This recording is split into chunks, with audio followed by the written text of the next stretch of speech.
Hi, I'm Kyle Parrish. I'm running for Congress in North Carolina's 7th District. Today I want to talk to you a little bit about conservatism versus Trumpism. And are they the same thing? And I think it's important because this kind of view is the basis for a lot of the conversations that we're having today. What is today's grand old party? What have they become? Who are these people that are running for office that say they're 100% for Trump? What does that actually mean? And does it tie to conservatism at all?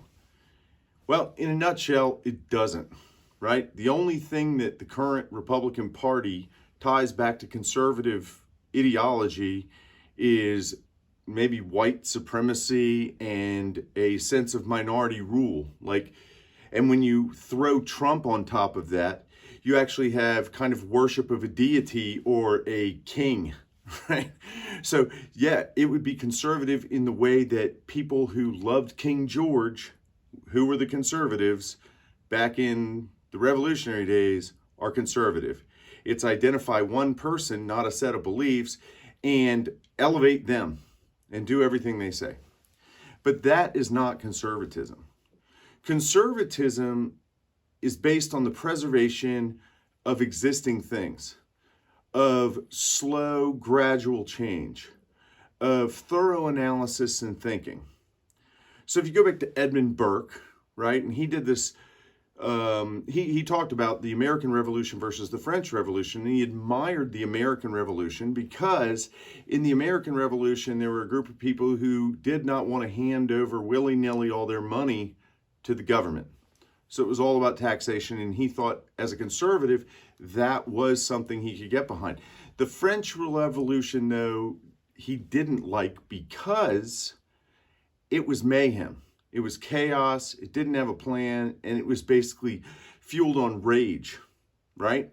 And it destroyed the traditional institutions of France.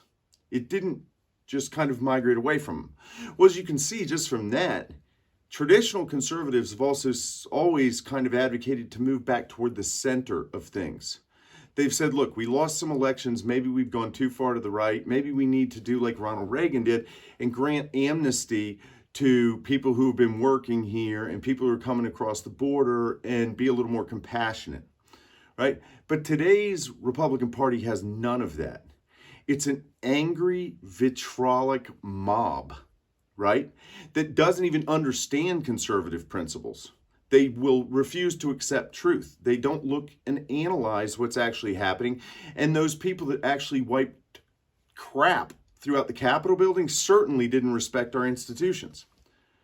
They are not conservatives, and Trumpism isn't conservative. Trumpism is radicalism. Trumpism is populist rage turned into a party following a despotic leader. That's why it needs to be defeated. Conservatism does not need to be defeated. There's a great amount of merit to conservatism. Man, when I was a kid, and I'm not kidding, I used to watch Michael Kinsley and Novak go at it, and I would listen to William F. Buckley, and even though I didn't really buy off on his ideas, I kind of got that he was an intellectual who was coming from a place of thoughtfulness.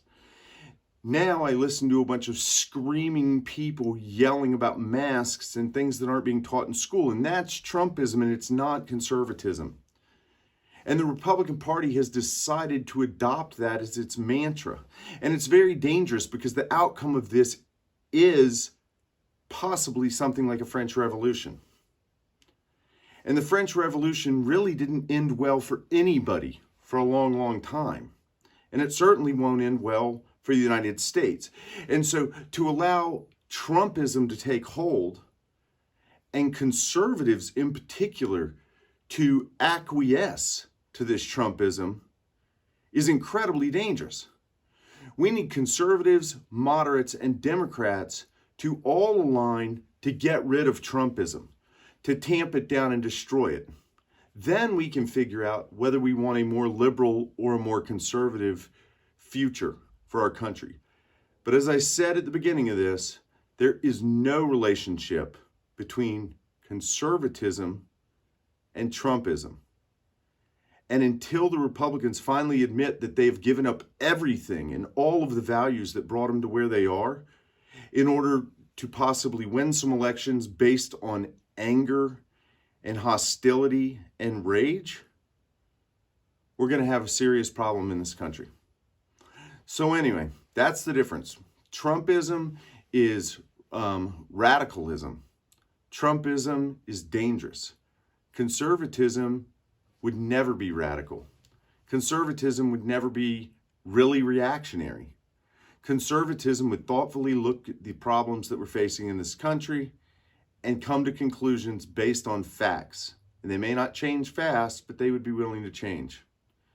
We need to bring back conservatism. Anyway, thanks for listening. Hope you're having a great day. Bye.